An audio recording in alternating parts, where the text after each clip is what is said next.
Okay, so the purpose of this lab, guys, is that we want to investigate or confirm what we've learned about how plants transport water. Okay, now, we've already learned that plants use what process to move water?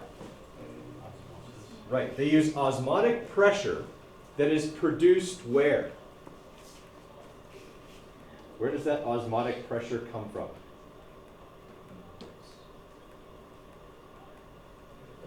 From the leaves, exactly. Okay, that osmotic pressure comes from the leaves. As water evaporates from the leaves, salt gets left behind in the spongy layer. Okay, water wants to move towards that salt in order to balance the concentrations by osmosis. That's what creates the pulling force. Now, there's also some polar nature of water, adhesion and cohesion going on within the xylem of the plant as well that helps keep the water from falling back down. Okay, but that's what we know about the forces that are supposedly moving water. Now, what we want to do is confirm that that's actually the case. All right? In order to do that, we are going to manipulate a plant. Okay? And we're going to manipulate it in this way. We are going to remove parts of it so that they cannot be the source of any forces that could possibly move water through the plant. In other words, we're going to cut the leaves off. Okay? We're going to cut the leaves off the plant so that the roots are no longer there. If there's no roots and water still moves, then we know that what we thought was true, and that is that the force that creates the pressure that moves water through the plant actually starts in the leaves and not the roots. Does everyone kind of follow my logic there? Okay, so we're going to be cutting the plant's roots off, okay, leaving some stem as well as some leaf. I'll show you what that looks like here in a minute, okay, on there, and then we're going to be placing that in dyed water. Right? Now, what we're going to be measuring or observing, watching, okay, are a couple of things. First, the appearance of the leaf. Okay? Since we're using water that's going to be loaded up with food coloring, hopefully the food coloring will move into the plant with the water. I say hopefully, I mean it's going to, right? But that's one of the things we're going to be watching for is where does the food coloring show up in the plant? Is it moving and following the path that we thought it should? Okay, xylem to spongy layer, etc. The other thing we're going to be observing or measuring is how much water actually moves through the plant. Okay, we're going to know how much water we start with, and then we're going to measure it after and see how much is actually moved through the plant through the course of a few days. Okay, so those are the two things that we're going to be observing that we're hoping are going to respond to the manipulation that we did. Okay. That's okay. It's recorded. You'll be able to do it later. Now, things that need to stay as constant as we can. Okay? Anything that can affect how much water a plant can move should be something that's controlled. Okay? You guys know what those things are. You need to list 3 of them. Okay? I will tell you that during the course of the lab, your plants are not going to be moved. Okay? They're going to sit on the same windowsill, okay, for the entire weekend. Now, that means they're all going to get kind of the same conditions, but we can't really control those. It's supposed to be a nice weekend. It's supposed to be pretty sunny, okay, over the next couple of days, so that'll be a good way for them to get going. Okay? But you need to think up 3 controlled variables, okay, that are going to stay the same over the course of the weekend for your plant that could affect how much water it's going to transport. Okay? All right, for our hypothesis. Okay? The if part always deals with the problem. Okay, so the if part of our hypothesis needs to talk about what we think is going to cause water to move through the plant, okay, which we already discussed. We kind of know what forces are involved in moving water through a plant, okay? So the if part needs to talk about, okay, what forces, okay, are involved, okay, how it happens, okay?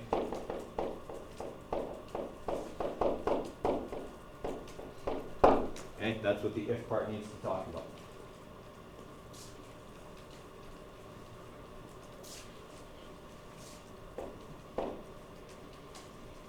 The and part, same as always, describe the experiment briefly. Okay, plants are going to have their roots removed, placed in dyed water, and have their appearance and water levels recorded, something along those lines. Okay. The then part, you need to predict your results. What I'm looking here for predicted results are, first, the appearance of your plant. What's it going to look like after? Okay?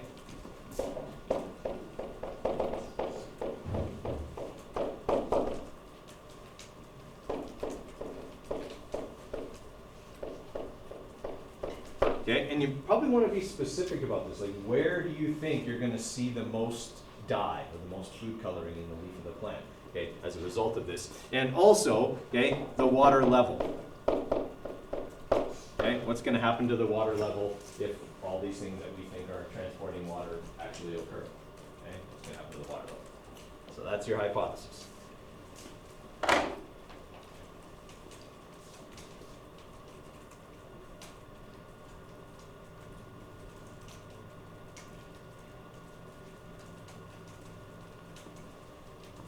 Okay, now the procedure, while very straightforward, must be followed exactly.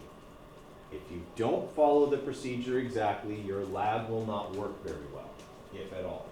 Okay, so it's really important that you get all the key details here that are going to be involved in setting this thing up. I know it seems simple. You're cutting a piece of plant off and sticking it in water over the course of a weekend, but there's some things we need to be careful of so that we don't get bad data or that the plant actually doesn't do what we want it to do.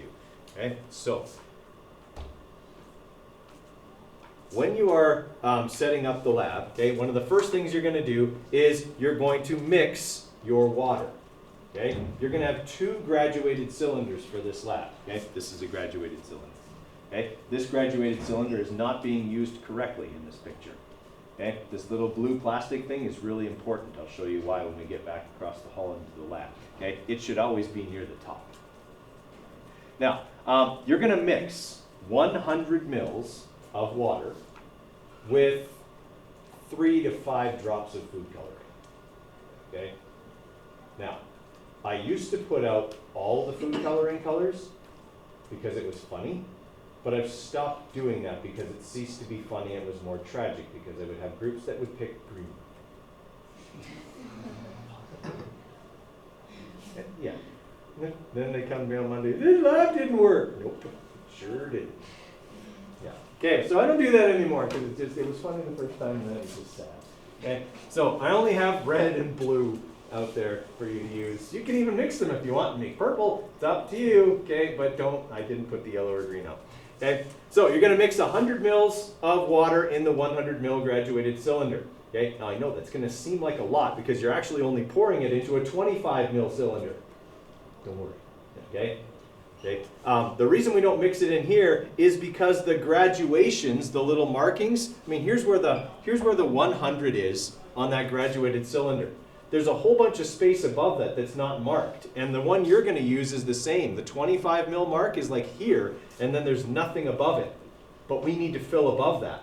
If we don't, enough water will evaporate that the bottom of the plant will be out of the water, and then the experiment will stop. Okay, and we don't want that. So we're actually going to fill it to very close to the top.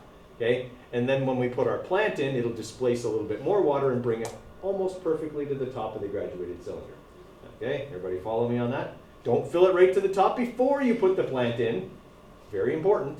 Okay, if any water spills out, then it's going to affect your final and initial volume measurements, and we don't want that. So you're going to fill it close to the top, put the plant in, okay, and then, fill it close to the top, and there's one other step, then put the plant in, but we'll get to that. Okay, so you're going to mix 100 mils of water, pour it in here.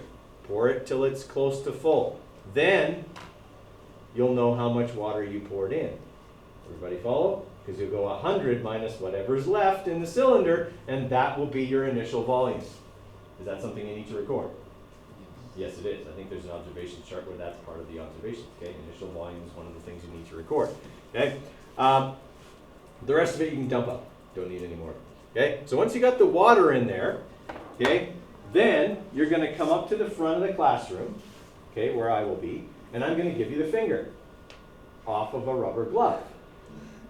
Okay, so you thought I was going somewhere else with that. All right, I'm going to give you the finger from a rubber glove, and you're going to use that to make a nice tight seal over the top of the graduated cylinder. That will eliminate any extra evaporation, okay, that could occur that we don't want to have happen. So you're going to put the rubber glove over the top, and then you're going to poke a small hole in it with your pencil or pen. Okay? Through that hole will go your piece of plant. And that'll make as good a seal as we can hope to make, okay, for our lab. Could be a source of error. Okay? We're doing our best, but it could be a source of error that we might want to talk about in our experiment later. Okay, so you'll have that piece of rubber glove, okay, over the top of the plant. Now, when you cut the plant, this is another important detail. When you cut the plant, you must cut the plant underwater. So I've already filled up the sink and put the plants in it.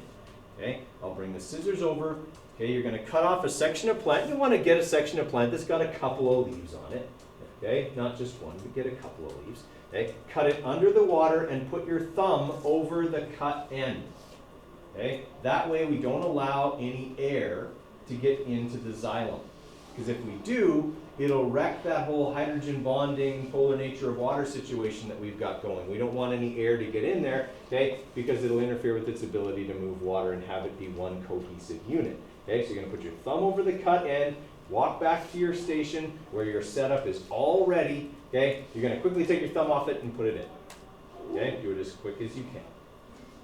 That way you don't get any air in. Everybody follow me there. Because I see people do this all the time. They pull the plant out, they cut it, the plant falls in, splashes everywhere, and they walk over with the ends exposed.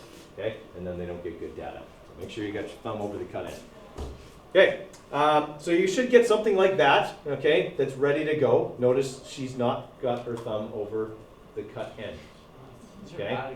These are bad examples. I actually did this to sort of mock them afterwards because they did such a bad job that day, but then I thought, you know what, I can use this better to teach people what not to do. Okay, so you'd have your thumb over the cut end. You can see she's got a piece that's got 3 pretty good sized leaves on it, okay, and that's going to go into the setup. Okay, so your final setup is going to look something like this. You're going to have a graduated cylinder, okay, with a finger over the top, okay, glove finger over the top, and your leaves in it, okay, and you can see here that that's how deep into the graduated cylinder their stem goes. That's pretty good because we could lose close to that much water over the course of the weekend. Okay? If you only have your leaf in this far, it's going to be out of the water by tomorrow morning, and then your experiment will be done and you won't get good data. So you want to have it in there as far as you can. Okay? Now, you got to watch as you're putting it in. If it's starting to look like the water is going to come out, then you got to find that delicate balance, right? You don't want any water to overflow. Okay, the last thing you're going to do after that is I'm going to bring around some masking tape, okay, and I'm going to give you a piece of it. You're going to write your group's names on it and wrap it around the bottom of the glove. Okay, so it kind of seals the glove against the graduated cylinder and acts as a name tag so that on Monday when we come back and there's 2 class sets worth of these things sitting on the windowsill, you know which one is yours. Okay, that's it for today. That's all we would get done. Okay, then we have to wait for plant to do its thing. On Monday, we'll go back in and check them. Okay, get our final volumes, take pictures, all that kind of stuff. Oh, sorry, that's the other thing. You gotta take a picture. Okay, take a picture before so that you can compare it to the picture you take after. Okay, and take like a top of the leaf picture and a bottom of the leaf picture. Okay, for each leaf. You're likely to see more dye on the bottom of the leaf on Monday. Okay, so take a whole setup picture, top of each leaf, bottom of each leaf picture. Those are going to be some of your observations. Okay, all right, I think that's... Okay, so that's all the experiment stuff. For the analysis, okay, the analysis will be pretty simple. We can't do that today. We won't be able to get to that till Monday. Okay, calculate the amount of water taken up by the plant. So your initial volume, that's 100 minus whatever's left today. Okay, and then you'll subtract your final volume from that number and you'll get a number there. Okay, what evidence do you have that water followed the path discussed in class? So look at your leaf, look at your pictures. Okay, where does the dye appear? Does that seem to follow what we talked about? Okay, and the third one, if we were to do this same experiment but use salt water, what would happen? Okay, so that's a kind of a thinker question for you. Okay, conclusion, same as always, copy paste your hypothesis using your data. Okay, can you accept or reject it? Okay, sources of error, and you don't have to do the class discussion. We'll talk about that when I hand back the labs. Okay, I'm hoping we'll be back in here in time for me to talk about your microscopy labs because I didn't get a chance to talk to you about those yet. Okay, but they've obviously been returned to you already. Okay. All right, are there any questions before we head across to the lab? Okay, so we're going to the bio lab. Okay, everybody's got a mask up on the way there, please.